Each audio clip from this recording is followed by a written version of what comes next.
Hi, welcome to The Hinge, where we talk about stuff and things.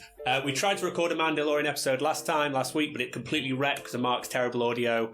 Let's hope today's works slightly better. So, 3 episodes. Episode 1, Mark, what do you think? Episode 1, Cobb Vamp. I love this episode. I thought it was really good. It was definitely my favourite of the 3. Since I don't think they've been able to live up to that mad what's it called, crate dragon. Yep. And also I loved all the little all the Easter eggs that they put in there for there. But I am getting a little bit like, is it getting a bit too fan servicey?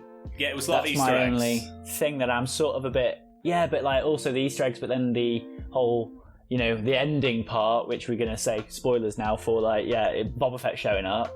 It does feel a bit fan servicey. Yeah. What about you? What do you think, though? Well, I really enjoyed it. I just liked it because it was sort of a classic Western thing, like, guy rolls up to town, I'm going to help you out with your problem. I think, obviously, spoilers for Boba Fett and stuff, but I think we had to have the Boba Fett armour, but just because everyone was constantly just like, where's the fucking Boba Fett? Where's the fucking Boba Fett armour? For like all last season, when's he going to turn up? Yeah. So, I liked the armour. I thought it was a great way of doing it, having Mr. Elephant, whatever the fuck the guy's called, with the armour on. Well, I think Timothy Oliphant, I think it is. Yeah. And how the armour didn't really fit and it looked a bit shit, but it also looked very cool at the same time. And I was amazed just on Instagram, people making bootlegs within like an hour of it being on TV, where they'd got like Peter Parker, Spider-Man with like the red hoodie mixed with all these figures, where they tried to make a bootleg of it. It looked really cool. But I didn't really need Boba Fett at the end, and obviously we mentioned it last time. Obviously it wasn't recorded, but they're talking about doing a Boba Fett solo TV series, like a mini series. Yes. And I'd be quite happy if they went, okay, there's your little show of Boba Fett without his armour. Now he's gone. I don't need him the rest of Mandalorian. I was happy to have his armour. Yeah. And maybe he'll end up getting it back at some point, but I don't need any Boba Fett. I'm more than happy with just the Mandalorian. But no, the first episode I really enjoyed, but it was, I don't know, there was nothing surprising in it. It was all just like, it was just loads of great little parts, but it didn't like blow my mind. But it was enjoyable, a very enjoyable episode. And I say I like Oliphant. Yeah, I always think of him from the guy in The Office. Pull it together, all right? Stop looking at him. So he's in The really Office, and he's also in Once Upon a Time in Hollywood, when he plays a cowboy guy on TV. Do you know when he has the meal with DiCaprio? And he's in Deadwood as a cowboy. He's always a cowboy guy. Yeah, he was really cool. And also, just back to the armour, I loved how you could just instantly tell it wasn't Boba Fett. Yeah. There was no, like, do you know when, if you think about someone wearing Boba Fett's armour, you're like, they're going to try and make it look like they're as much Boba Fett as possible. But this guy was like, you could really easily tell it was definitely not the Fett. Why did he need to get swallowed by that crate dragon? That just felt so unnecessary. That was one thing. Like, why push? But like, why couldn't you just get out of the way and let him eat the banther? I don't know, because it was just Jaws, wasn't it? I was just thinking Jaws the whole time. Just put the thing in the mouth, make the thing explode. I don't remember in Jaws when the guy just jumps off the boat and starts pushing explosives down the thing's throat. But it was like, he doesn't climb into the shark's mouth. No, but it was like the second you got it, it's like, okay, some explode. Sorry, I'm also thinking of Jaws. I'm thinking of Jaws 3. Actually, that's one where the guy. I think there's a guy in the mouth with the. Okay. Definitely one of the Jaws. Some guy gets eaten on purpose. Also, but okay. But it was just, I don't know. It just needed a big sort of heroic ending when if he'd just gone, eat this banther, and he walked off and it blew up. It was like, and then just pushed it. Yeah, okay, I get that. Yeah, he did need the sort of big ending. So do you think? Right. So how do you, just quickly on this episode? How do you think Boba Fett got out of the Sarlacc pit? I think, because that's my big question. I want to see a flashback going to Boba Fett sort of like having to get out of there, and we see how that unfolds, and him using all this shit while he's still got it. It's all fresh on his body. Yeah, that would be really cool. I think the crate dragon ate the Sarlacc and then pooped it out. Okay. And Boba Fett has got pooped out. Wait, so the crate dragon pooped out Boba Fett within the Sarlacc? Yeah, the Sarlacc got pooped out, and then wow. Because it's not going to digest the whole thing. There must be like a carcass. Yeah, okay, no, I get that. So you think that he ate when he took a bite, he also got Boba Fett? And then got pooped out. Because if you were like, that thing's so big that you could probably, if you had your armour on it... Yeah, the crate dragon is pretty big. It would protect you. However he got out, he basically just either got pooped out or he flew out somehow, or blew or he blew himself out with his jetpack, but then he just collapses. Yeah. And then he's just lying on the ground. The Jawas would have just picked him clean. But he obviously didn't nick everything because he's still got his boots and stuff left because he didn't get everything. Or literally, he's getting pooped out by the Zarlak. But then again, his boots aren't made of Beskar, are they? So his boots aren't made of Beskar. They probably just want to keep the Beskar. No, I think it is. I think it is because you can see that you can see underneath that it's not burnt. Yeah, but and obviously Beskar is the strongest thing, but everything else would have been disintegrated. Yeah, I read yesterday. I don't know where the hell I read it. That Jango Fett's armor isn't Beskar. It's a different kind of metal. But Jango Fett's armor looks so Beskar. But it's not. Like that's the only one that looks like compared to everything. Unless it's in like Star Wars Legends, but something came up on Instagram. Because I don't know if Boba Fett's armor is Jango's armor or it's some other armor. They never say, "Oh, it's my dad's armor." You don't find out. But I think maybe Boba Fett's getting pooped out by the Zarlak or whatever, and basically his legs first, so he gets his boots through, and then he's just like this, and he's like, and it peels off his armor. And then later on the Jawas, and then then later on the Jawas come back. So he's just wandering. And then later on his digest could. Yeah. Episode 2. I hated Baby Yoda for this episode. I fully was just like, he was just a monster. He was a serial killer. He was Mike Myers. He was an absolute monster. Yeah. It was like Mike Myers. Exactly like Mike Myers, just stabbing his sister. You know, weirdly, like little child Mike Myers just eating his sister's eggs. No, it was really, really, really weird. I did enjoy this episode. I think now I've seen all 3. I think last time we had this conversation, it was just episode 1 and 2 that had come out. Yeah. But now I've seen all 3. I definitely put this one higher than the third one. Sorry, spoilers that I'm not going to enjoy the third one. No, I did enjoy the third one, but I don't know why. It just didn't hook. The third one didn't hook me as much as the other. This one did. Well, I suppose. But this one was really good. I did enjoy it. Yeah, episode 2. We'll sort of mish around a bit, but sort of episode 2, he's taking Gecko Lady with her frog lady with her eggs. But from just the reviews, and obviously the third episode's come out. The third episode got like the best reviews from what I've seen. Everyone's like, "This is the best episode." Really? Some people say it's the best episode of the whole series, like series 1 and 2. But then I'm the same as you, where I thought that was the third one was the worst of the 3, and I massively appreciated the second one more. Do you feel like it had everything that you kind of would want? Like there was obviously more Mandalorians showing up, everyone showing all the cool moves. There was a heist going on. It was all like pretty cool. But like, do you feel like it kind of went the way of the Rise of Skywalker, where they tried to do too much and say too much? Like I feel like they gave everyone all the Easter eggs they kind of wanted in that episode. They were like, "Here's Bo-Katan. Here's Ahsoka Tano." It's like, oh right, we're just going to shove this all down your throat really quickly. Yeah. And it's just, and to everyone else who wants to know all these, who wants all these questions answered, it's really satisfying to have that answered. But actually, you're sort of like left afterwards because it wasn't that much. It wasn't fed to you really slowly. It feels a bit. I'm a bit full now. If you know what I mean. Well, the third episode, I like I like the Imperials in it, but I'll be honest with you, the thing I thought of watching the third episode was Batman Ninja. Do you know Batman Ninja? What, yeah, really? I've only watched like half it. Yeah, you watched terrible, all of it. terrible I thing. didn't even watch all of it. I watched the entire thing. Get through the entire thing, Joe, but please. you know how it's Batman, and then it's like, oh, don't forget Batman. Also, your mate Thingy's here, and Nightwing, and Robin, and you've all got pretty similar powers, and you're all just running around thinking you look cool. Then you don't look cool because there's a million of you. It's the Mandalorian. It's like, hey, it's a cool Mandalorian. Oh wait, there's more Mandalorians now. It's like, I don't feel like they were going to lose for 1 second. They're all wearing bulletproof vests, running around. Yeah. And it's like, I'm not rooting for anybody. Like, it was just a bit like, yeah, you're very right there. I was on the Imperial side. But I will say this, to your point of you don't like having too many Mandalorians. I have to say that seeing these guys and seeing like Bo-Katan's sort of group makes me feel a bit better than seeing all of Din Djarin's sort of other clan.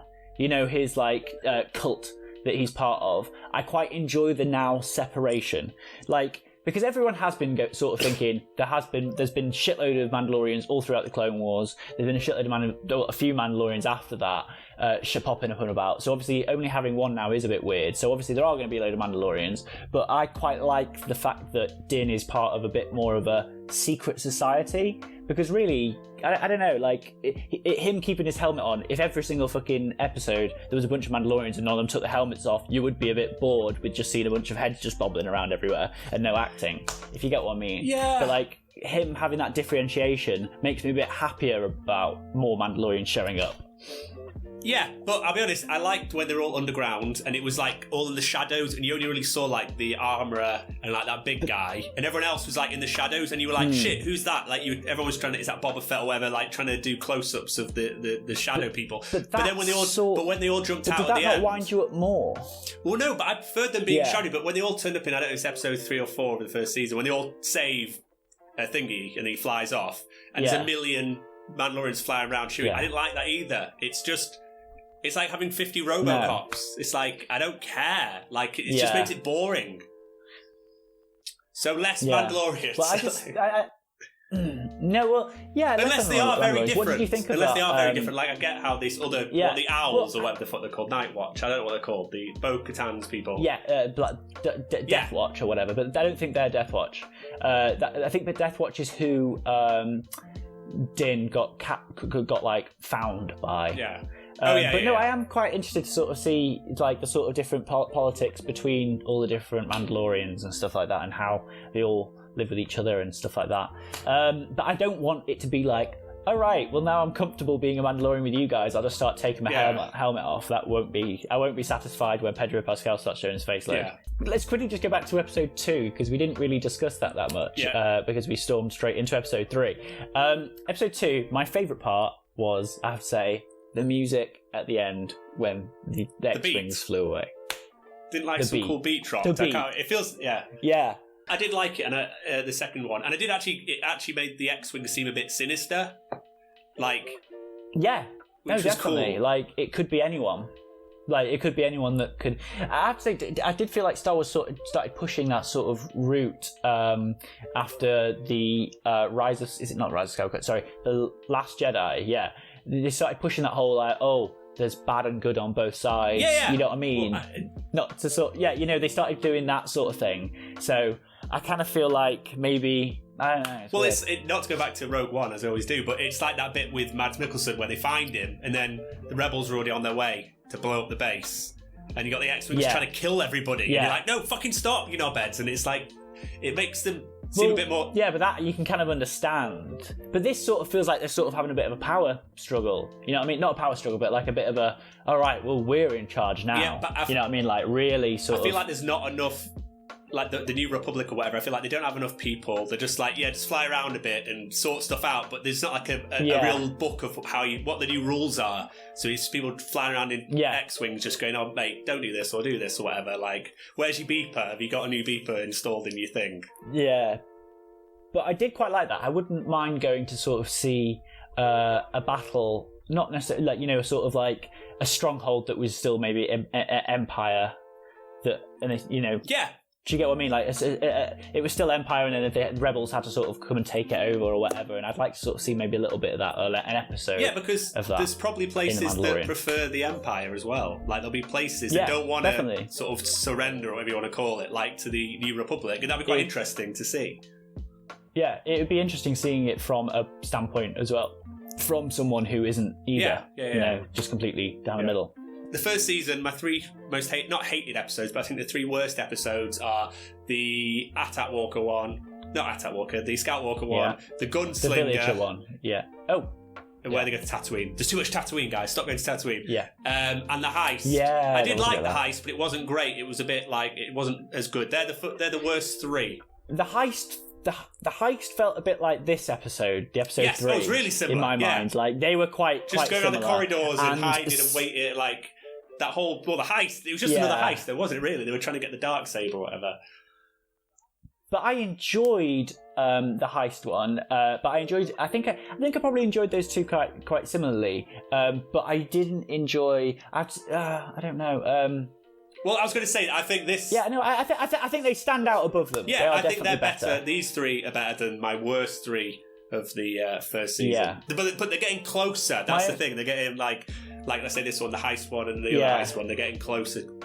There's not been that Mudhorn episode, or there's some fucking cool bit.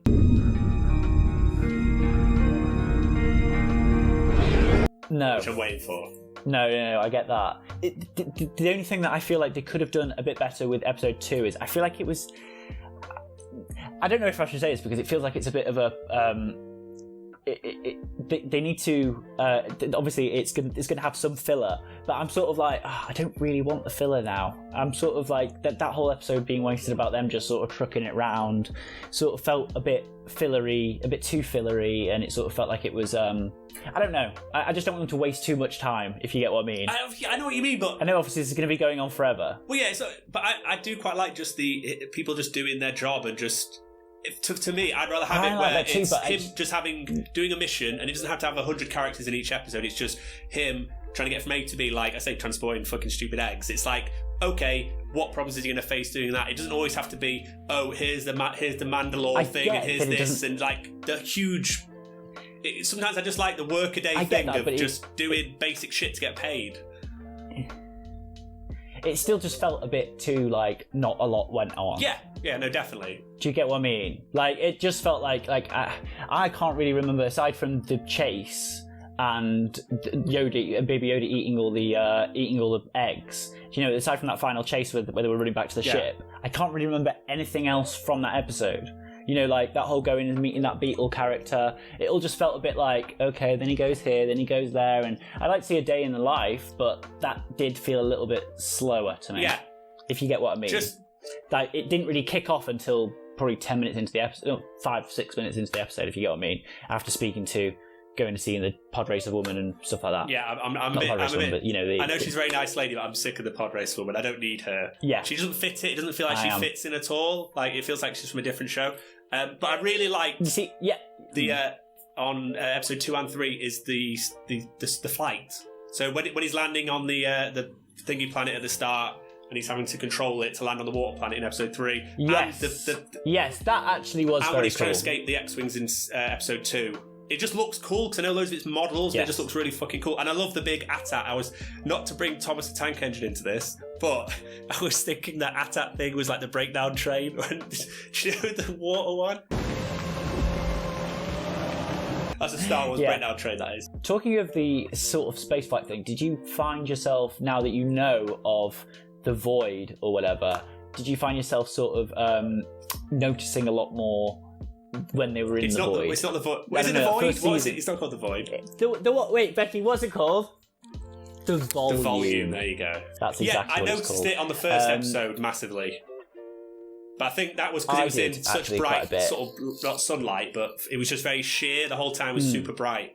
Whereas the other episodes, I didn't notice it as much. Thanks a lot for watching. Thank you very much. Thanks for watching the Weird Mandalorian catch up. We'll do some more videos. We're just struggling with thank you very much. Everyone being locked in their houses and COVID. And COVID. I've had mad work going on. But yeah, we will hopefully try and do another one, maybe in 3 episodes' time. Yes. Yeah, well, maybe. Yeah, we'll do another little update and see how you guys are feeling. Yeah. Anyway, thank you very much for watching. Bye. This guy is smoldering like a tire fire. Testify. Okay, he's not that good looking.